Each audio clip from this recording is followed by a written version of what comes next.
Yang keempat, mereka mengaku pengikut Abul Hasan Al-Asy'ari.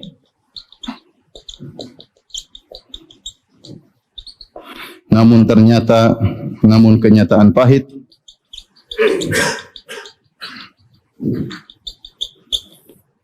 Abul Hasan akidahnya tidak seperti mereka.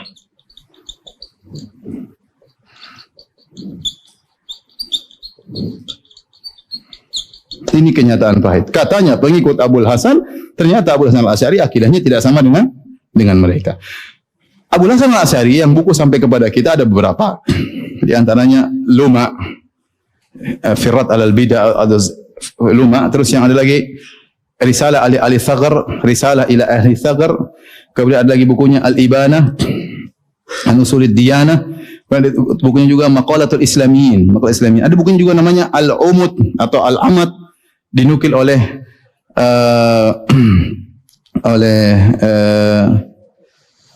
Ibnu Asakir dalam kitabnya Tabyin Kadhibil Muftari.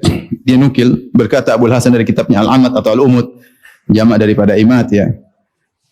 Dan semua bukunya, 5 buku ini, semuanya kalau dibaca menyelisih akidah Asy'ariyah sekarang. 5 buku yang sampai kepada kita, karya Abul Hasan Al-Asy'ari, ternyata semua isinya menyelisih akidah orang Asy'ariyah. Ini kenyataan pahit bagi mereka. Mereka ngaku-ngaku pengikut si A, ternyata si A ini pemikirannya beda dengan mereka. Terus kenapa Anda menamakan diri Anda dengan Asy'ari, sementara Abul Hasan Al-Asy'ari akidahnya berbeda dengan Anda? Saya bacakan contoh perbedaan akidah Asy'ariyah dengan Abul Hasan Al-Asy'ari.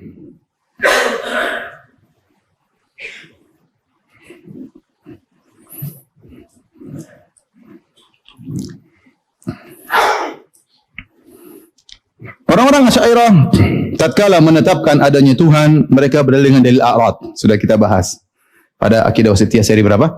7. Adapun Abul Hasan Al-Asy'ari mengikuti akidah Ahlussunnah dalam kitabnya Luma Firrat al-Ahli Zaig wal Bidah halaman 15 sampai 16. Beliau berdalil dengan adanya makhluk, dengan adanya khaliq. Sudah cukup, tidak pakai dalil a'rad. Beliau berdalil dengan perubahan manusia dari mani kemudian menjadi alaqah, kemudian menjadi mudghah, kemudian menjadi manusia. Ini menunjukkan ada penciptanya, ada yang mengaturnya. Tidak usah pakai a'rad. Kemudian apa? Ajsam, kemudian ini enggak ada. Karena itu suatu yang sangat yang susah untuk dipahami oleh orang. Ada Tuhan gampang, manusia berubah jadi mani. Mani bisa berubah menjadi siapa yang mengatur mani ini? Ente saja manusia tidak bisa mengatur mani ente. Keluar sesuai dengan ukuran yang Allah kehendaki, berubah menjadi satu tahap, menjadi tahap berikut yang menunjukkan ada yang mengatur. Sudah selesai. Alam semesta yang begitu indah, ada Tuhan. Selesai. Tidak usah pakai ini alam jisim. Jisim ada a'radnya. A'rad itu artinya bergerak, bikin pusing. Itu tidak pernah dijadikan dalil oleh apa? Abul Hasan. Jadi mereka menyelisihi Abul Hasan dalam cara berdalil untuk menetapkan adanya Tuhan. Bahkan dalam kitab beliau Risalah Ali Thagr halaman 143, justru Abul Hasan berdalil dengan dalil-dalil Quran banyak sekali untuk menjelaskan adanya Tuhan. Demikian pada halaman 144 beliau berdalil tentang benarnya seorang rasul, ya, menunjukkan akan adanya Tuhan. Kalau Anda membenarkan seorang rasul, ya sudah, berarti Anda percaya sama Tuhan. Jadi tidak pakai dalil a'rad. Bahkan Abul Hasan Al-Asy'ari rahimahullahu taala membantah pendalilan dengan cara seperti dalam kitabnya Al-Ibanah. Ini pendalilan pakai a'rad ini enggak benar, ini caranya falasifah. Bayangkan, dalil yang mereka gunakan dibantah oleh imam mereka Abul Hasan Al-Asy'ari. Ini kenyataan pahit yang menyedihkan. Ngaku Abul Hasan Al-Asy'ari, pengikut Abul Hasan Al-Asy'ari ternyata berbeda. Kemudian juga, ya banyak, tapi saya sebutkan beberapa perbedaan saja, tidak semuanya. Kata Abul Hasan Al-Asy'ari, bahwasanya namanya taklim huwal musyafahatu bil kalam. Namanya Allah berbicara yaitu langsung ngomong dengan pembicaraan antara Allah dengan makhluknya, ya. Wala yajuzu an yakuna al-mutakallim halan fi ghairihi makhluqan fi syai'in siwahu. Tidak boleh sang pembicara kemudian suaranya ditaruh di udara atau menciptakan suara. Enggak, namanya pembicara dia yang berbicara, paham? Dia yang berbicara.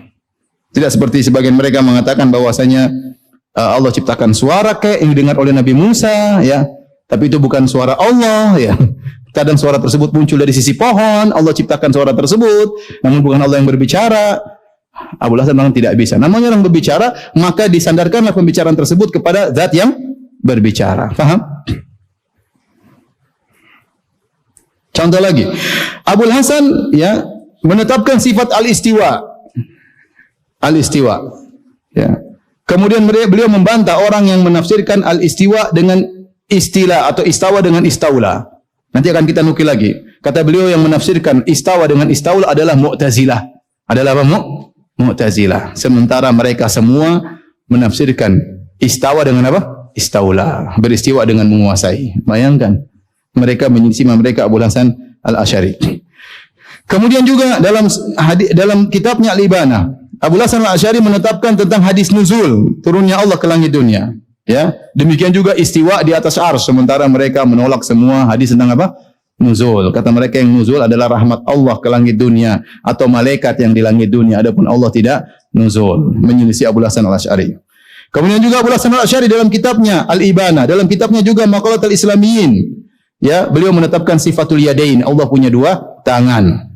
Ya. Kemudian bahkan dalam kitab Al-Ibanah beliau membantah orang yang menafsirkan tangan dengan nikmat atau kudrah. Beliau bantah. Sementara Asy'ariyah seluruhnya tidak menetapkan sifat apa? Tangan.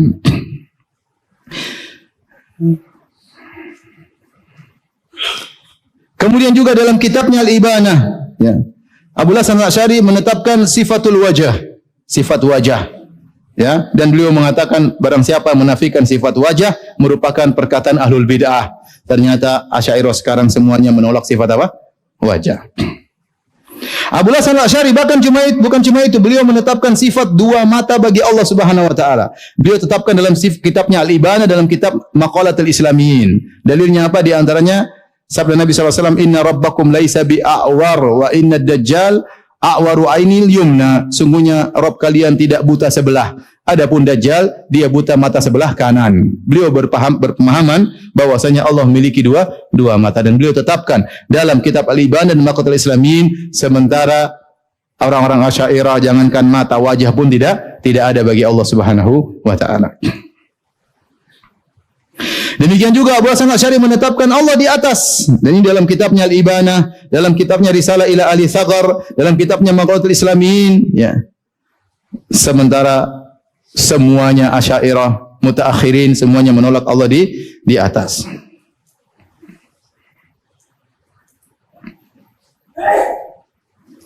Demikian juga Abul Hasan Al-Asy'ari dalam kitabnya Al-Ibanah, dalam kitabnya Maqalatul Islamiyin menetapkan sifat datangnya Allah. Wa jaa rabbuka, datang Rabbmu pada hari kiamat kelak.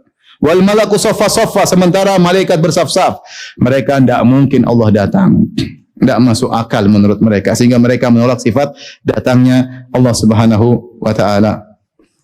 Bahkan Abul Hasan dengan tegas menetapkan seluruh sifat yang datang dalam Al-Quran dan Sunnah. Dalam kitabnya Risalah ila Ahli Tsaghar, beliau berkata, wa ajma'u ala wasfillahi ta'ala bi jami'i ma wasafa bihi nafsuhu wa wasafa bihi nabiyyuhu min ghairi i'tiradin fihi la taqyifa lahu. Dan mereka para salaf, mereka menetapkan seluruh sifat-sifat Allah yang Allah tetapkan untuk dirinya di Al-Quran, dan seluruh sifat-sifat yang ditetapkan oleh Nabi-Nya dalam hadis-hadis Nabi, tanpa ada pengingkaran, tanpa ada protes, dan tanpa takyif, dan tidak boleh membagaimanakannya.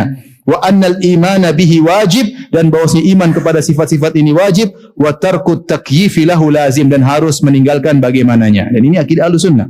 Paham? Jadi ini membantah akidah mereka secara umum. Sementara kita tahu seluruh Asy'ariyah hanya menetapkan 7 sifat. Sebagaimana pernah kita jelaskan dalam Syarah Aqidah Wasatiyah yang seri ke-8. Taib, ini diantara kenyataan pahit, ya, yang dirasakan oleh orang-orang Asy'ariyah. Justru mereka ternyata menyelisihi akidah imam mereka yang mereka bernisbah kepada Abul Hasan Al-Asy'ari. Ternyata pendiri mereka, Abul Hasan Al-Asy'ari, ternyata akidahnya tidak sama dengan mereka. Ini kenyataan yang pahit. Makanya kalau antum berdiri dengan mereka, antum bilang, antum ngaku Abul Hasan Asy'ariyah. Mana akidah Asy'ariyah? Coba. Yang ngomong seperti antum di mana bukunya? Enggak ada. Justru bukunya semua menyelisih apa yang mereka yakini. Terus ikut siapa dong kalau begitu? Yang benar mereka ikut apa? Ar-Razi, mereka ikut Al-Juwaini.